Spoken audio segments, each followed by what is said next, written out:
तो आइए स्टूडेंट बात करते हैं आपके पहले शब्द को लेकर। पहला वर्ड है आपका इंग्लिश का येस। येस की जो हिंदी होती है वो होती है हाँ। फिलहाल आज के वीडियो में हम हाँ को लेने वाले ही शब्द लेने वाले हैं कि हाँ को आप इंग्लिश में कितने तरीके से कह सकते हैं वही जानने वाले हैं। तो जैसा कि पहला वर्ड है आपका येस। येस का मतलब होता है हाँ। अब इसको आप सेंटेंस में कैसे यूज़ करेंगे, किस सिचुएशन में इस वाली येस को यूज़ किया जाता है वो जानेंगे। तो आइए देखते हैं। Do you want to go to the movies.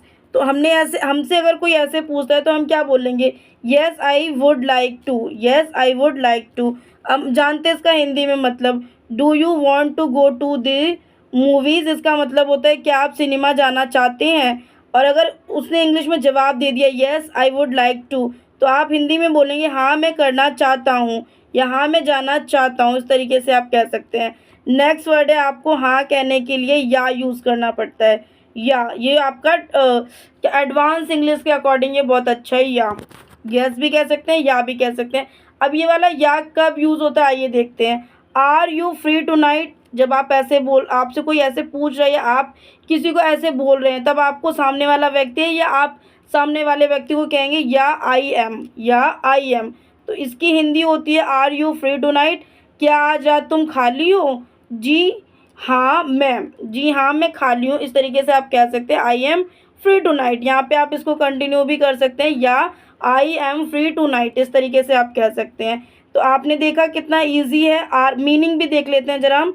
Are का मतलब होता है हो, यू का मतलब होता है तुम, फ्री का मतलब होता है खाली, टू नाइट का मतलब होता है आपका आज रात, और क्या के लिए आपको व्हाट का यूज़ करना पड़ता है। यहाँ पे या के लिए आपको हाँ, आई के लिए मैं, एम के लिए आपको हूँ का यूज़ करना पड़ता है।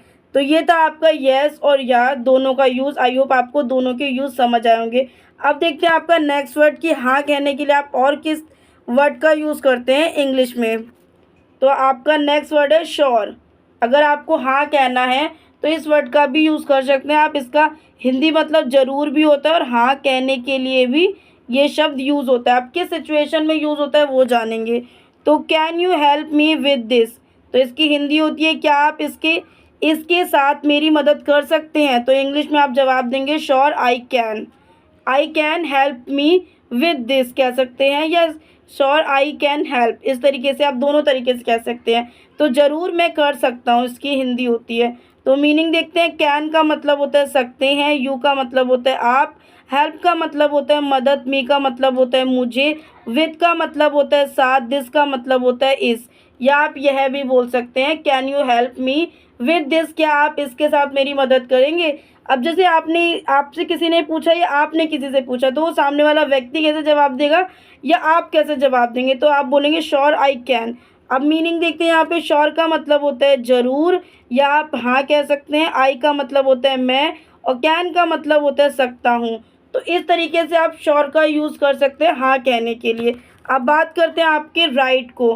राइट का मतलब होता है सही, पर इसको आप हाँ कहने के लिए भी यूज़ करते हैं। अब कैसे यूज़ करते हैं आइए जानते हैं। तो आपका पहला सेंटेंस है that's the way it is. तो इसका हिंदी मतलब होता है ऐसा ही है। नेक्स्ट है आपका इसका जवाब सामने वाला व्यक्ति कैसे देगा, ऐसा ही है। तो राइट मतलब अगर हमसे कोई पूछता है ऐसा ही हुआ था क्या, ऐसा ही तुमने किया था क्या, तो आप बोलेंगे हाँ सही बात है। तो उस सिचुएशन में आपको राइट वर्ड का यूज़ करना पड़ता है। अब बात करते हैं मीनिंग को लेकर। दैट का मतलब होता है यह है, इसका मतलब होता है, वे का मतलब होता है ऐसा, इट का मतलब होता है यह है और इसका मतलब होता है, और राइट का मतलब होता है सही। तो ये था आपका श्योर और राइट का यूज़, जो कि यूज़ करते हैं आप हाँ कहने के लिए। आप हाँ कहने के लिए इन दोनों शब्दों का यूज़ करते हैं। बात करते हैं आपके नेक्स्ट वर्ड को लेकर। स्टूडेंट्स आपका फिफ्थ वर्ड है ओके। ओके का मतलब होता है ठीक, और इसका यूज़ भी आप हाँ कहने के लिए यूज़ करते हैं। कैसे करते हैं ये जानते हैं। लेट्स गो, चलो चलें, ओके ठीक है। जब आपसे कोई पूछता है कि चलो चले, तब आप उस सिचुएशन में हाँ कहने की बजाय आप ओके कहते हैं। और ओके की इंग्लिश होती है ठीक, पर एक कहीं ना कहीं उसमें आप अपनी हाँ शामिल कर रहे हैं, इसीलिए आपने कहा कि ओके। अगर आपसे कोई पूछ रहा है चलो चले बाज़ार, तो आप कहेंगे ठीक है चलता हूँ।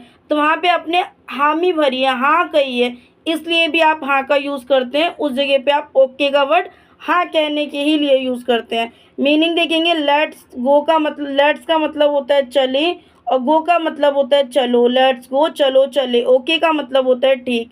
तो ये था आपका हाँ कहने के लिए ओके यूज़ करते हैं। नेक्स्ट है आपका एब्सोल्युटली, इसका मतलब होता है बिल्कुल, पर जो इसका यूज़ है, इसका यूज़ भी आप हाँ कहने के लिए करते हैं। कैसे करते हैं आइए जानते हैं। Do you like this song, क्या आपको यह गीत पसंद है, मतलब कोई भी चीज़ अगर आपको पसंद है, do you like this vegetable, do you like this song, do you like this movie, अगर आप ऐसे कहते हैं तो इसका जवाब कैसे देगा सामने वाला व्यक्ति। आपसे ये लाइन किसी ने पूछी है do you like this song, तो आप इसका जवाब कैसे देंगे, ये दोनों ही आपके ऊपर अप्लाई कर सकते हैं या आप किसी सामने वाले व्यक्ति पर अप्लाई कर सकते हैं।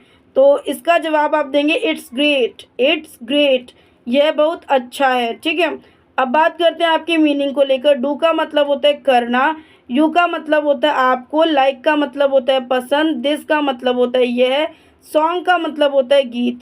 Do you like this song, क्या आपको यह गीत पसंद है। इट्स ग्रेट, यह बहुत अच्छा है। तो इट का मतलब होता है यह, इसका मतलब होता है, ग्रेट का मतलब होता है बहुत अच्छा। इट्स ग्रेट, यह बहुत अच्छा है। बात करते हैं आपके नेक्स्ट वर्ड को लेकर। नेक्स्ट वर्ड है ऑफ कोर्स। ऑफ कोर्स का यूज़ हाँ कहने के लिए भी करते हैं, लेकिन जो इसका एग्जैक्ट अगर आप ट्रांसलेट करते हैं तो इसका मतलब बिल्कुल ही आएगा। आपके फ़ोन में, गूगल में, आप कहीं पे भी ट्रांसलेट करते हैं, इसका जो मतलब है वो बिल्कुल ही आएगा, लेकिन इसका यूज़ आप हाँ कहने के लिए करते हैं। लेकिन कैसे करते हैं आइए देखते हैं। Can I borrow your pen, इसकी हिंदी होती है क्या मैं आपका पेन उधार ले सकता हूँ। ऑफ कोर्स, और सामने वाला व्यक्ति कहेगा ऑफ कोर्स, बिल्कुल। तो यहाँ पे भी देखिए हाँ कहने के लिए ही यूज़ हुआ है ऑफ कोर्स, कहीं ना कहीं हाँ हामी भरी जा रही है कि हाँ तुम ले सकते हो, तो हाँ कहा है ना सामने वाले व्यक्ति ने, तब आप उस सिचुएशन में ऑफ कोर्स का यूज़ कर सकते हैं। तो कैन का मतलब होता है सकता हूँ, आई का मतलब होता है मैं, बोरो का मतलब होता है उधार, योर का मतलब होता है आपका, पेन का मतलब होता है पेन भी कह सकते हो और आप कलम भी कह सकते हो। ऑफ कोर्स का मतलब होता है बिल्कुल। नेक्स्ट वर्ड है आपका सर्टेनली। सर्टेनली का आपका मतलब जो होता है निश्चित रूप से, लेकिन इसका यूज़ भी आप हाँ कहने के लिए ही करते हैं। अब कैसे करते हैं आइए जानते हैं।